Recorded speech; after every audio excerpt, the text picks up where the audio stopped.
Сәлеметсіздер ме балалар, бізде дүниетану сабағы. Бүгінгі өтетін сабағымыздың тақырыбы менің өлкемнің ауыл шаруашылығы.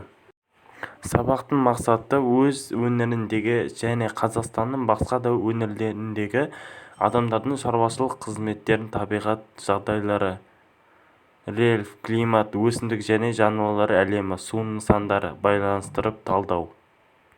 Бүгінгі сабағымызды мына өлең жолдарымен бастайық. Қайырлы күн досым, қайырлы күн болсын. Бүгінгі сәрсенбі күннен сәттілікке толсын. Біздің алар бағамыз кіл бестікке толсын.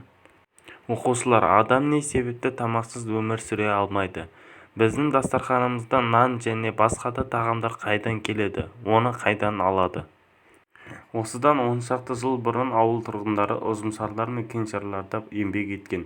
Ондай ұжымдық шаруашылықтарда адамдар көкөністер өсіріп бірлесіп мал баққан. Жер телімдері мен техника құралдары ұжымшарға немесе кеңшарға қарасты болған. Астықтың бір бөлігі мемлекетке өткізіледі. Қазіргі ауылда жеке қожалықтар, фермерлер пайда болды. Ферманың қожайыны фермер. Оның қарамағында жер телімі, техникасы, малдары бар.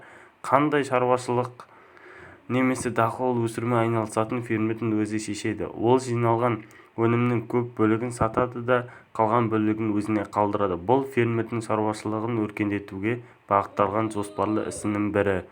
Суретте көріп отырғандарыңыз ол фермерлік шаруашылық. Фермер қандай шаруашылықпен айналысады? Фермер болу үшін оның бойында қандай қабілеттер болуы керек? Шаруашылықты жүргізу үшін фермер қандай техникаларды пайдаланады? Мысалы, сен көкөніс өсіретін фермерсің. Картоп, қант қызылшасы, сәбізде мол өнім алсаң, оны сақтау үшін не істеу керек? Оқушылар, тақтаға назар аударайық.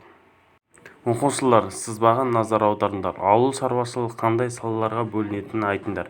Әр саланың мамандарын немен айналысатынын анықтаңдар.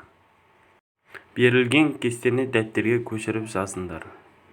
Оқушылар, орныңыздан тұрып бір сергі балайық. Оң қолымда 5 саусақ, сол қолымда 5 саусақ. 5-5 қосқанда болады екен 10 саусақ. Жаза саусағым әлсіреді, шаршады. Оңға, солға бұрамыз, сосын қайта жазамыз. Өздерің тұратын аймақтың табиғат жағдайы қандай шаруашылықпен айналысуға қолайлы? Оны білу үшін мына мәселелерді анықтаңдар. Жер жағдайының ерекшелігі, ауа райының қолайлылығы, су көздерінің алыс жақындығы. Оқушылар, алдарына жасыл қызыл алма стикері таратылған. Жасыл алмаға сабақта не түсініксіз болды? Қызыл алмаға бәрін түсінген оқушы өз пікірлерін тақтаға барып жабыстырады. Оқушылар, егер тапсырма өсімдік шаруашылығы бірнеше салаға бөлінетінін білесіңдер. Қосымша ақпарат көздерін пайдаланып, оның біреуіне сипаттама жазыңдар.